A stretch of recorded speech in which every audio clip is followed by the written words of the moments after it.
Bonjour.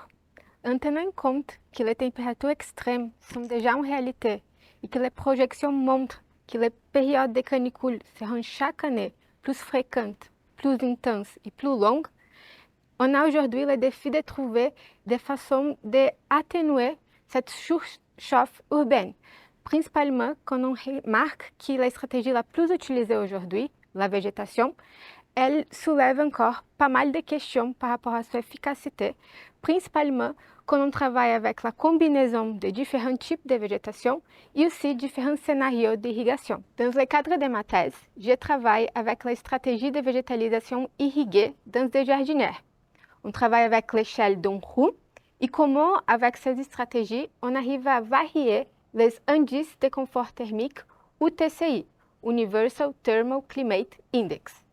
Donc, on va évaluer à quel point la irrigation et la végétation, elles varient le stress thermique d'une personne qui marche dans notre rue. Donc, on va vérifier la pertinence de cette stratégie.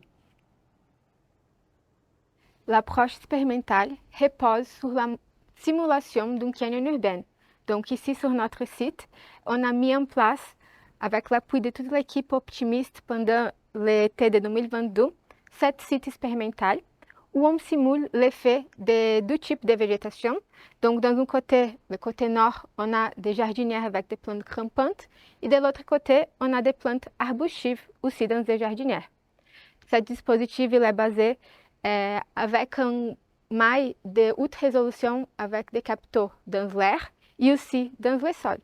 Donc ici, on travaille avec, par exemple, des capteurs thermogromètres pour la température et l'humidité de l'air, la anémométrie pour la direction et vitesse du vent, la pluviométrie, aussi le pyronomètre pour les rayonnements solaires, et finalement les globes gris, qui sont un élément très important pour l'équation de l'indice de confort ou TCI, parce qu'il permet d'évaluer la température moyenne radiante dans notre zone, qui est une des variables dans notre indice de confort ou TCI.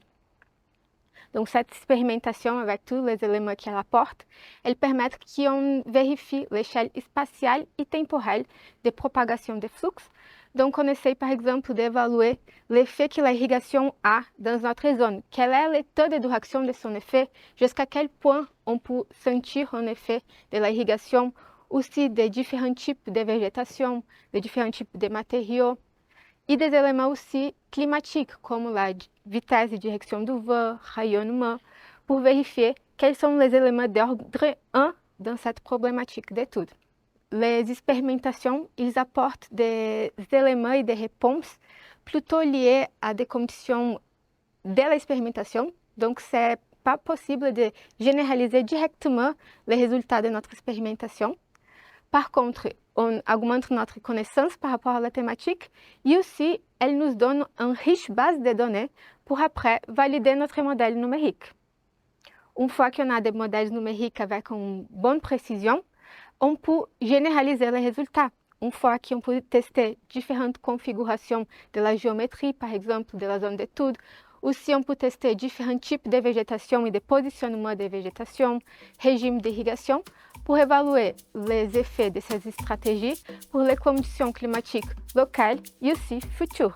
Donc, c'est un outil d'aide à la prise de décision.